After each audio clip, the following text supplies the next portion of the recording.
느낌이라는 게 존재하는가에 대해서 제가 그걸 좀 부연 설명하자면 이 금강경의 제일 마지막에 나오는 개성이죠.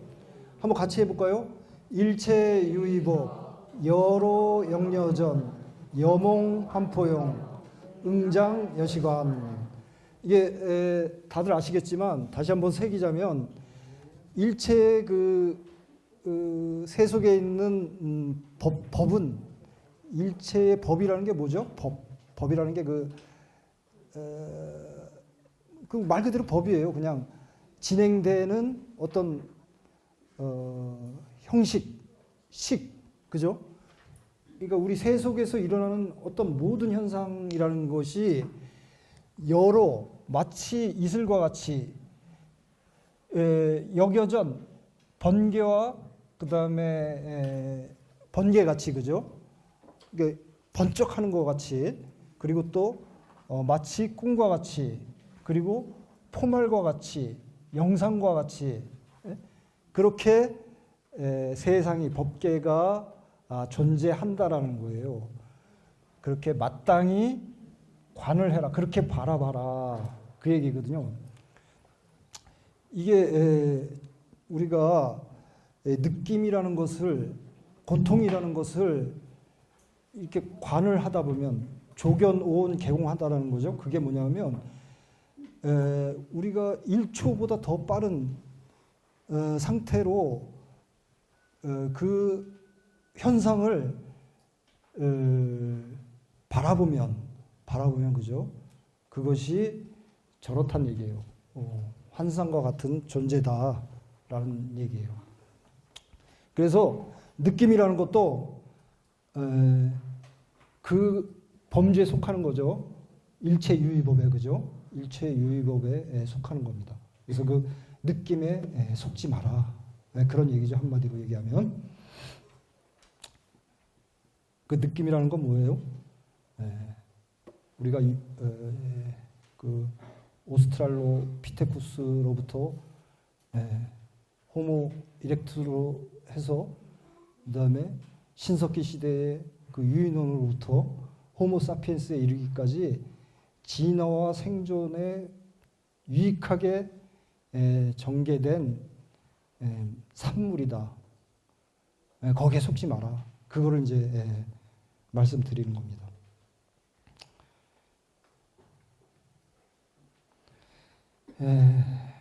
자, 그래서 우리가 5번 할 차례죠. 몇 페이지죠? 153페이지인가요? 예. 진정한 행복, 부서지지 않는 행복, 해탈, 열반, 깨달음. 자, 저런 것을 우리가 관할 줄 안다라면 그 세속의 어떤 괴로움으로부터 벗어날 수 있겠죠. 그런 상태를 해탈이라고 하고 열반이라고 하고 깨달음이라고 하죠. 근데 우리 초심자들이 저런 상태까지 간다라는 것은 그 요원한 얘기잖아요. 근기에 따라서 틀릴 수는 있겠지만, 그죠? 그러면 우리는 어떤 상태를 추구해야 되느냐? 아까 그 명상에서 얘기하는 그 MBSR이라는 그런 주제를 가지고 우리가 생활하는 데 있어서 스트레스를 받지 않고 평온한 마음을 유지할 수 있는 그런 단계까지만 우리가 얻을 수 있더라도 굉장히 큰 얻음이죠, 그죠? 이런 주제를 통해서 우리가 이렇게 불교 개설이라는 강의를 통해서 그런 상태까지만 우리가 얻을 수 있다 하더라도 정말 귀한 가치죠, 그죠? 그런 모토를 가지고 한번 진행을 해볼까요? 자, 첫 번째 나오는 개송을 한번 읽어보겠습니다. 개송인가요? 경전이죠. 높고 낮은 모든 사실들을 깨달아 이미 그것들에 대한 집착을 제거하고 사라지게 해서 정멸의 평화를 성취하고 집착을 버려 해탈한 완전한 사람은 공양을 받을 만하다. 자, 이런 경지는 정말 공양을 올릴 만한 그런 부처님, 서가모니 부처님이시죠, 그죠? 그렇지만 우리는 이제 이렇다라는 것을 부처님의 깨달음을 통해서 알 수 있었으니까 우리는 어떻게 해야 되죠? 이 세상이 영원할 것처럼 행동하는 그런 어리석음으로부터 벗어나야겠다라는 그런 서원을 원력을 세워서 세상을 살아가는 거죠. 물론 본인의 평온함을 추구하는 것도 좋지만 본인의 그 평온함을 바탕으로 해서 우리는 어떻게 해야 돼요? 보살도를 펴야겠죠, 그죠? 보살도가 뭐죠?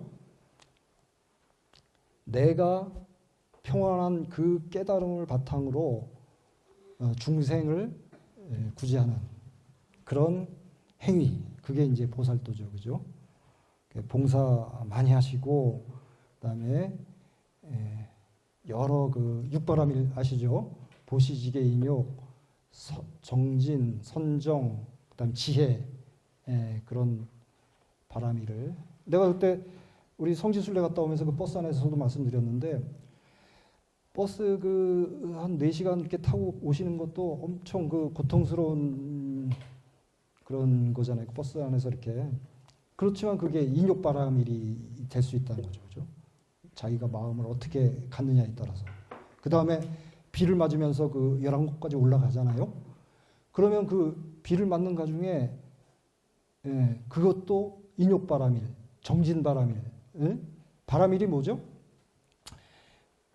저 건너편으로 간 상태를 얘기하는 거예요. 저 건너편은 어디입니까? 깨달음의 건너편. 그러니까 또 11곡에 올라가서 쌀공양 올리잖아요. 그죠? 도시바라밀까지 하신 거잖아요. 그래서 그런 바라밀의 수행을 통해서 나한테 이제 공덕이 쌓이고 그 공덕으로서 세상이 온 법계가 평온하게 이르게 되는 거죠. 그죠? 그런 이치입니다.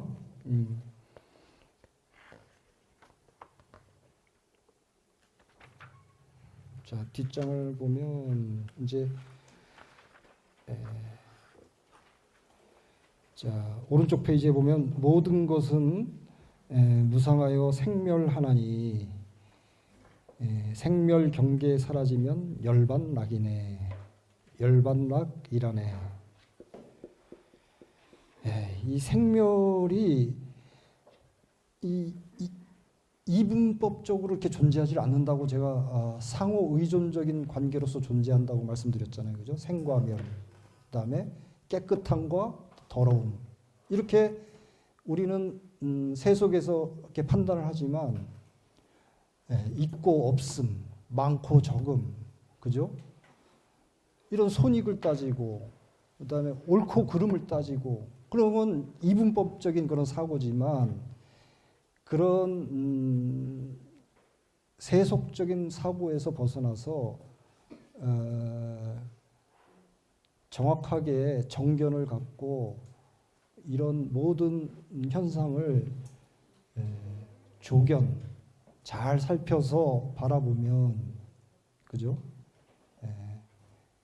그런 이분법으로 존재하지 않고 상호 의존적인 관계로서 생과 멸의 경계가 없고 생이 멸이고 멸이 생인 관계, 더럽고 깨끗함에 그런 단절이 없고 더러움과 깨끗함이 다르지 않다라는 거.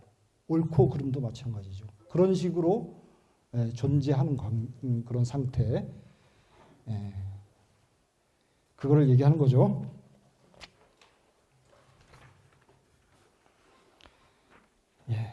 그래서 더 이상 이렇게 설명을 안 드려도 쭉 읽어보시면 금방 이해가 되실 겁니다.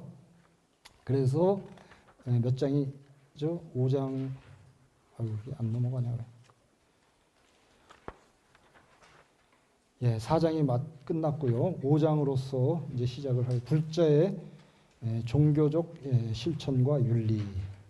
그래서 이런 우리가 지금껏 배운 교리를 통해서 그런 사회에 반영을 하는 거예요. 실천, 그죠? 실천을 하고 그런 실천을 하는 과정에서 우리가 어떤 그 규칙을 세워야 될 거 아니죠, 그죠? 규칙을 세워야 돼요, 그죠?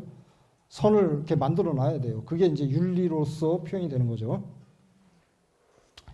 이거는 이제 우리가 지금 1장부터 4장까지 우리 몸에 이제 체화를 시키고 그 체화된 나를 바탕으로서 살아가는 모습을 이제 5장에서 얘기를 하는 거죠. 불자의 종교적 실천과 윤리.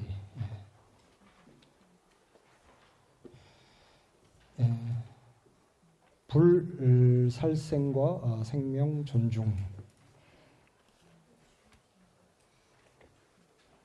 야, 이제 이게 불살생이라는 게 나는 이제 미미한 생명인데 옆에 이제 파리가 날아가고 모기가 날아가면 그냥 무심코 그냥 손이 탁 가잖아요. 그거 참 우리가 이제 미미한 생명이지만 근본적으로 뭐가 내재돼 있다? 내재돼 있다. 내가 자비심이라는 게 체화되어 있지 않기 때문에 손이 나가는 거예요. 그죠? 그거 아주 이제 조심해야 된다기보다 우리가 그것을 뭐 조심한다고 되겠어요? 그게 뭐 자기한테 진정성이 없다면 그 뭐 의미 없는 거죠, 뭐 그죠? 진정한 그런 자비의 마음이 나한테 이렇게 체화되어 있지 않는 한 그런 아주 그 미미한 생명이지만 얼마나 고통스러울까, 얼마나 뭐 내지는 배고플까, 얼마나 추울까, 뭐 이런 자비심이 바탕이 돼야 그 존중의 생명 존중의 마음이 생긴다. 그게 의미가 있는 거다라는 말씀을 드리고 싶은데요. 이 진정성이라는 게 뭘까요? 진정성. 정말 이 진정성이라는 것은 한치의 오차도 없어요. 내가 마음에 없는 얘기 하잖아요. 금방 탄로가 나요. 우리 선거철도 됐지만 그 정치인들이 그 뭐 쓸데없는 공약을 하잖아요. 그게 정말 이렇게 마음에서 우러나서 하는 얘기인지 우리가 판단이 되잖아요. 뭐 정치인을 예를 들지 않더라도 우리가 이제 대화를 하다 보면 이 양반이, 이 보살이, 이 처사가 정말 마음에 있는 얘기인지 아닌지 이것은 금방 뭐 알 수가 있잖아요, 그죠? 그게 이제 진정성인데 우리가 그런 마음을 갖고 생명 존중의 불살생이라는 그런 자비심을 내야겠다. 그러면 어떻게 해야 돼? 그러려면 끊임없이 나를 수행을 해야죠, 그죠? 끊임없이 자비심이 일어나도록. 아까 2600배, 2700배 할 때쯤 나를 성찰할 수 있다고 그러잖아요. 그때 어떤 게 나타나겠어요? 내가 무심코 이렇게 손바닥으로 떼었던 모기이며 파리이며 한 번 이렇게 성질냈던 거 하며 이런 업성이 그 수행을 통해서 이렇게 관찰이 된다. 관찰이라고 하면 조금 이상한데 조견된다는 거죠. 조견. 살펴서 깨달을 수 있다는 거죠. 우리가 죽기 직전에 그 지나온 삶이 영상처럼 이렇게 지나간다고 하죠. 그런 얘기 임사 체험하는 분들한테 많이 들어봤을 텐데, 우리 기억은 어떻게 기억이 됩니까? 그 해마를 통해서 그 영상이 아니고 동영상이 아니고 그냥 사진처럼 이렇게 탁탁탁 이렇게 기억이 되는 거예요. 그런 기억들이 정말 내가 그 살아오면서 갖고 있던 그 기억들, 중요한 기억들이 순식간에 이렇게 쫙 펼쳐지면서 죽음에 이르게 되잖아요. 그죠? 죽기 전에 그것을 탁 보고 이제 죽게 되는 거예요. 그런데 정말 세상을 우리 보살도의 마음으로 살아갔던 사람들은 아름답게 표현되면서 미소 띤 얼굴로 죽음에 임하겠죠. 그죠?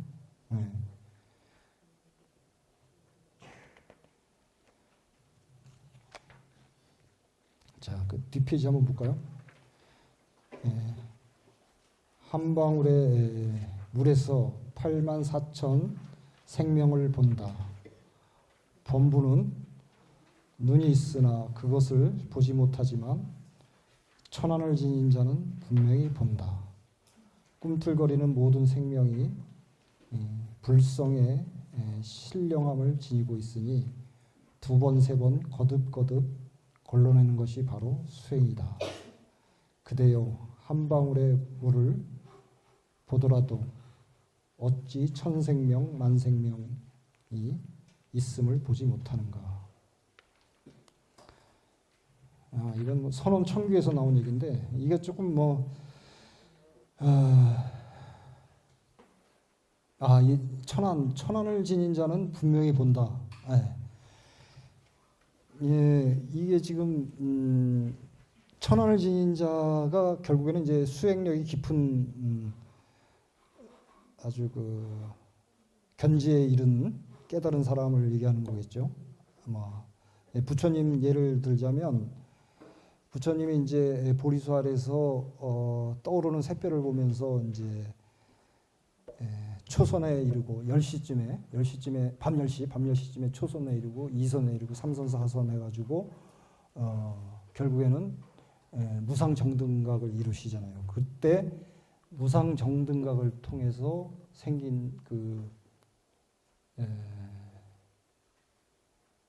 능력이 일단 뭐죠? 천안통이 생기죠. 그죠? 그 다음에 뭐가 생기죠? 그 천안통을 통해서 중생의 고통을 이제 살피잖아요. 그죠? 그만큼 그 깨달음의 경지가 높다라는 얘기잖아요. 그죠?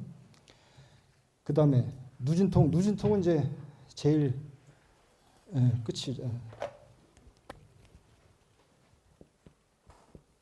천안통. 그 다음에 육신통인가요? 자신의 업을 살피는 게 무슨 통이죠? 하여튼 먼저 생기나요? 천안통보다? 본인의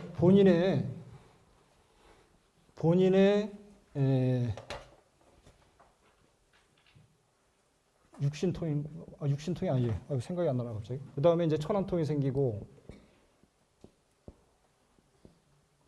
그 다음에 누진통이 생기잖아요, 그죠?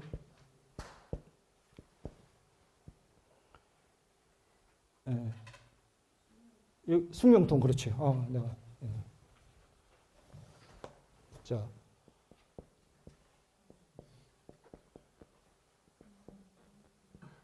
그래서 이제 초선의 경지에서 2선, 3선, 4선에 이르러 가지고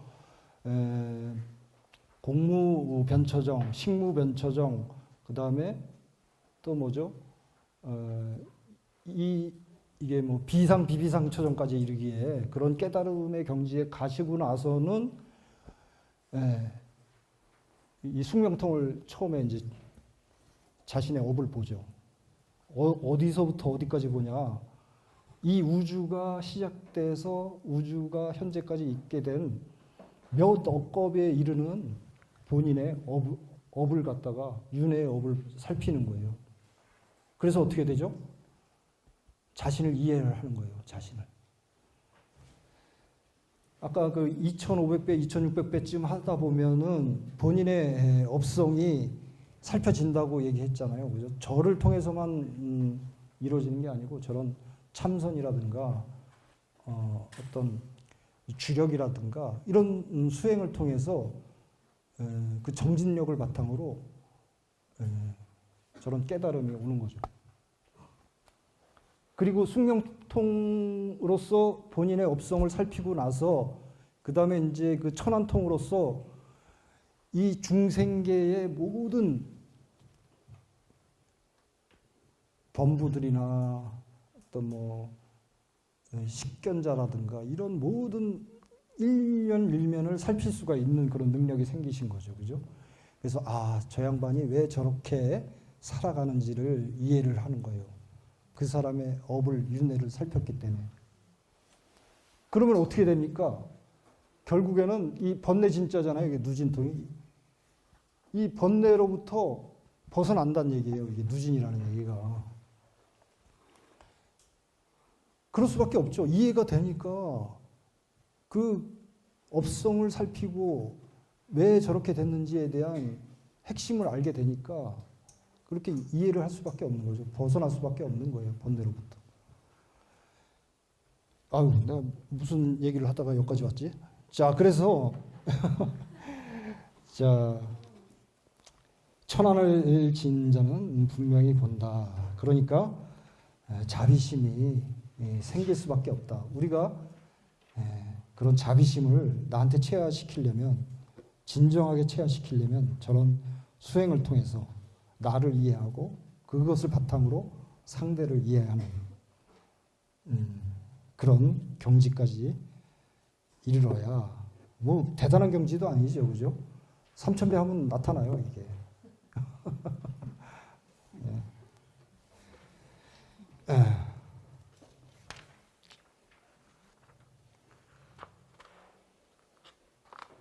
자, 이것은 참 아까 나누는 삶과 노동윤리 이라는 이제 2번 항목인데 한번 읽어볼까요?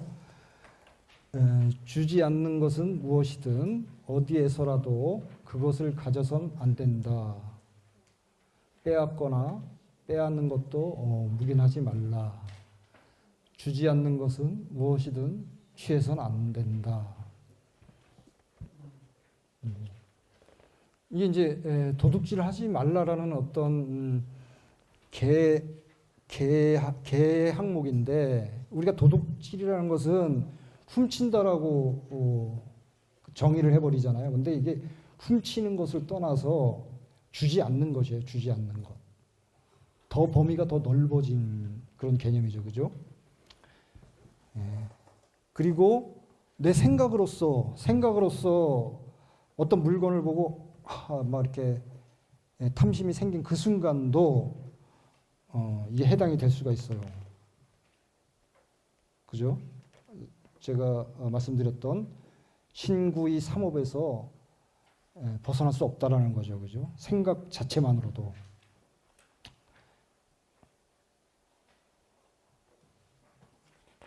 일어난 그 생각을 알아차림으로써 내가 탐욕이 일어났었구나라고 벗어날 수 있는 그런 능력을 우리는 길러야겠다라는 걸 말씀드리는 거죠. 자, 그 뒷페이지 볼까요? 마을에 있거나 숲에 있거나 남의 것을 나의 것이라고 하고 주지 않는 것을 빼앗는다면 그를 천한 사람으로 알라. 빛을 지어 돌려달라고 독촉받을 때 갚을 빛이 없다고 발뺌한다면 그를 천한 사람으로 알라. 얼마 안 되는 물건을 탐내어 길 가는 행인을 살해하고 그 물건을 약탈한다면 그를 천한 사람으로 알라. 야, 이거는 뭐 심하게 벗어난 경우죠. 예.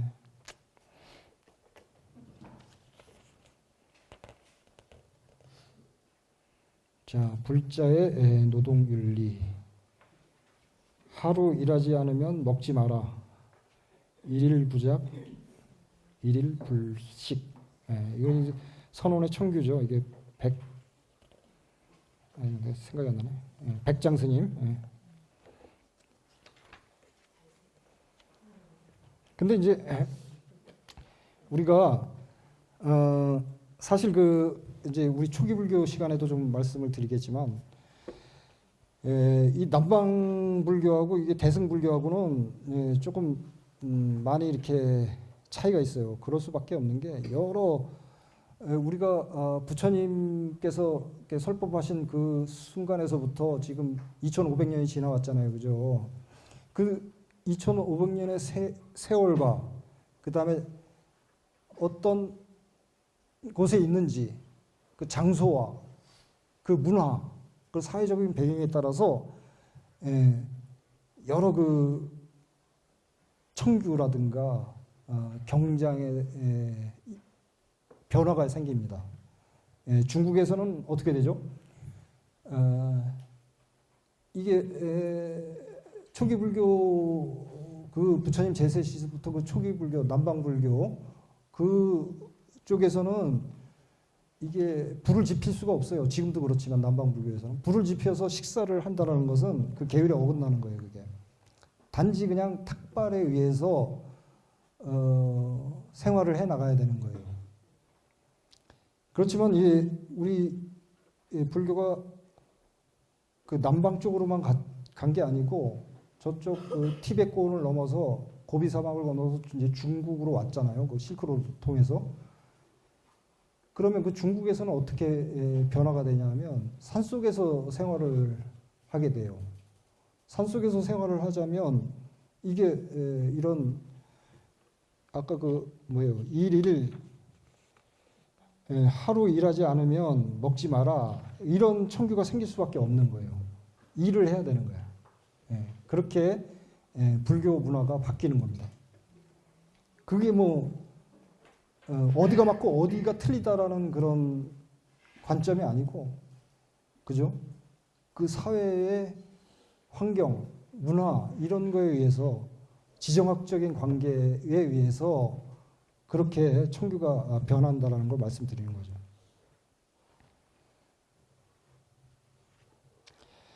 곧담아요. 나는 밭을 갈고 씨앗을 뿌려 그것으로 먹고 살아갑니다. 사문에게서도 밭을 갈고 씨앗 뿌려 그것을 드시고 살아가야 합니다. 부처님께서는 바라문에게 말씀하셨다. 나도 또한 밭을 갈고 씨앗을 뿌려 그것을 먹고 살아갑니다. 근데 그 밭은 이제 또 틀린 밭이죠. 나는 사문 곧다마에 쟁기도, 멍에도, 곱비도, 끈도, 보습도, 채찍도 전혀 본 일이 없습니다. 그런데도 사문께서는 나도 또한 밭을 갈고 씨앗을 뿌려 그것으로 먹고 살아간다고 말씀하시는군요. 그러자 부처님께서는 다음과 같이 개송으로 말씀하신다.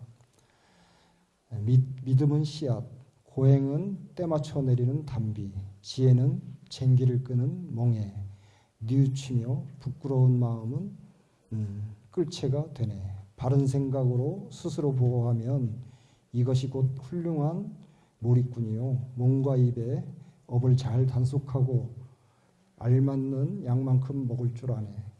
진실을 진정한 수레로 삼고 즐거이 머무르되 게으르지 않으며 부지런히 정진하며 거칠음을 없애고 안온하면서도 빨리 나아가며 되돌아오는 일 없이 곧장 나아가 근심 없는 곳에 이르게 되네.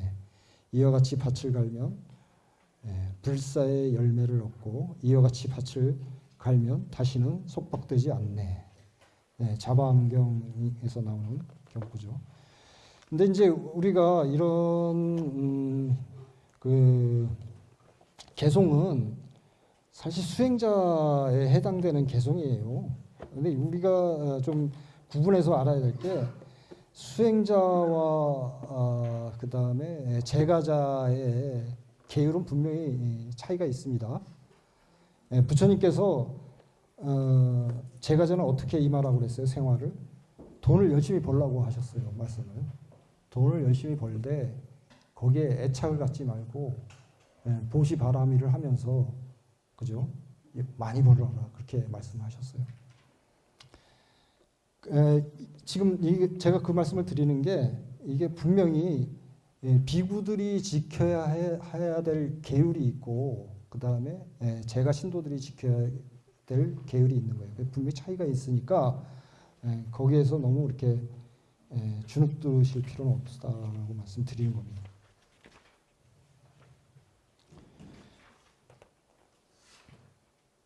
선남자가 여러 가지 이 생산물을 만드는 직업으로서 여기 나오네, 그죠? 스스로 생활을 경영하는 것이니 곧 농사를 짓고 장사를 하여 임금을 섬기거나 혹은 글씨 글, 셈, 그림으로써 이런저런 직업에 꾸준히 힘쓰고 수행하는 것입니다.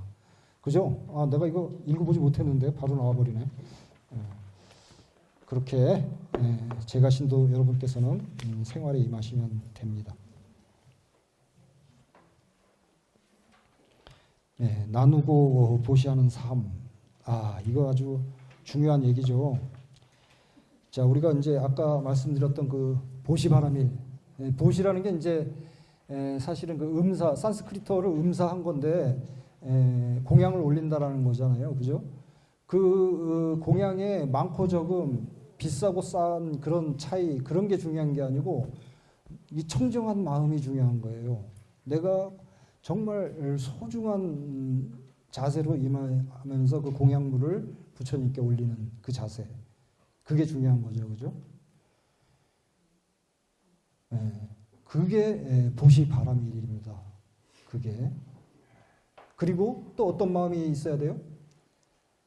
그것을 공양을 올리면서 아, 내가 이걸 이렇게 올렸으니까 이만큼 나한테 공덕이 왔으면 좋겠다. 이런 마음은 장사꾼의 마음이에요. 그냥 무주상보시를 하는 거예요. 무주상보시라는 게 뭐죠? 마음이 머무는 바 없이 그냥 행으로서 보시하는 거, 행동으로서 보시하는 거, 그런 자세가 보시바라밀의 자세다 라는 것 같습니다.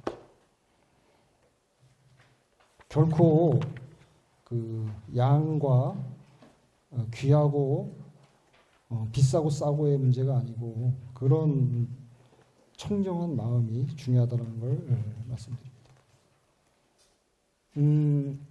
이거 보시바라밀 중에 내가 조금 생각나는 게 뭐냐면 그 부처님의 전생담에서 나오는 얘기잖아요, 그죠? 석가모니 부처님이 이제 보살이었을 때 전생에서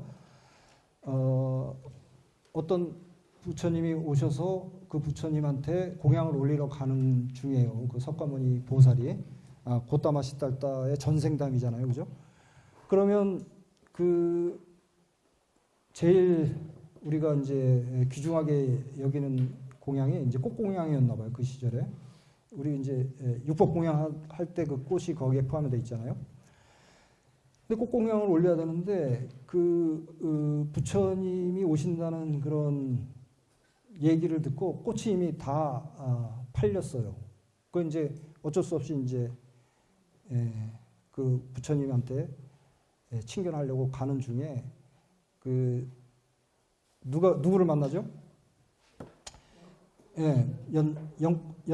연등 부처님을 이제 친견하러 가는 중에 그 석가모니 부처님의 부인이 될 보살을 만나는 거예요. 보살, 그때는 보살이 아니지. 그때는 이제 여인을 만나는 거예요. 여인. 그 여인이 꽃을 6송인지 갖고 있다가 그 한 송이를 누구한테 주죠?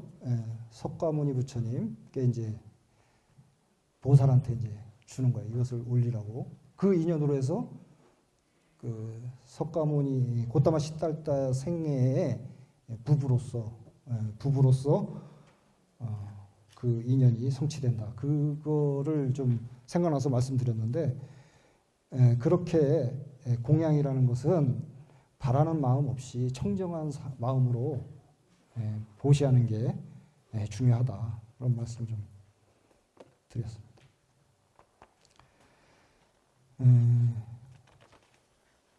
근데 고타마 시달다의 부인으로서 다음 생에 태어나는 게 글쎄, 굉장히 영광이죠, 그죠? 내가 지금 이게, 또 이게 구업이에요, 이게.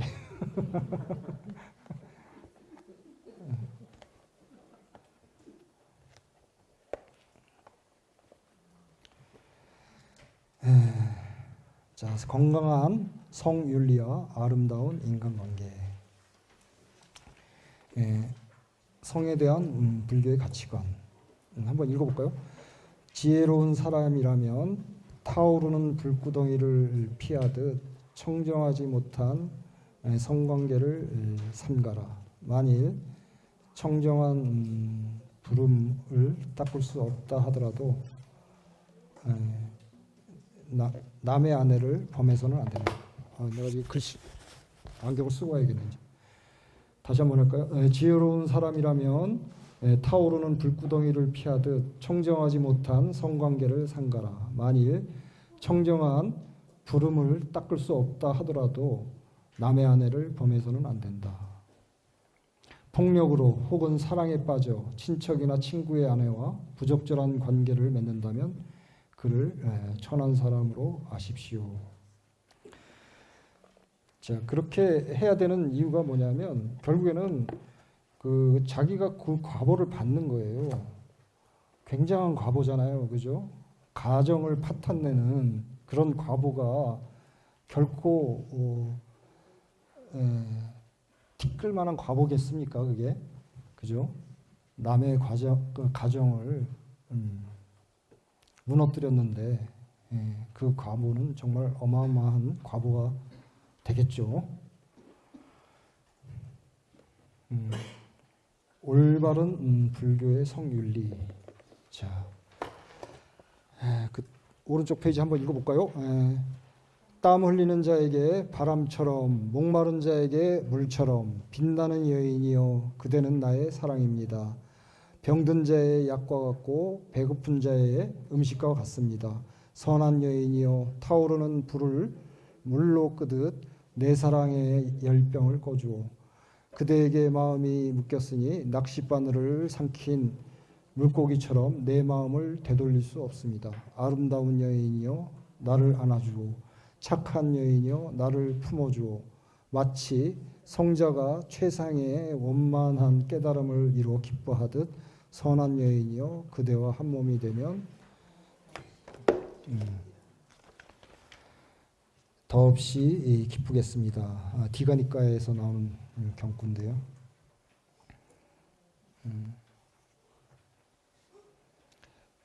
이게 이제 재석천의 질문의 경에서 나온 개송인데 이게 좀 제가자를 위해서 읊은 개송인 것 같은데요.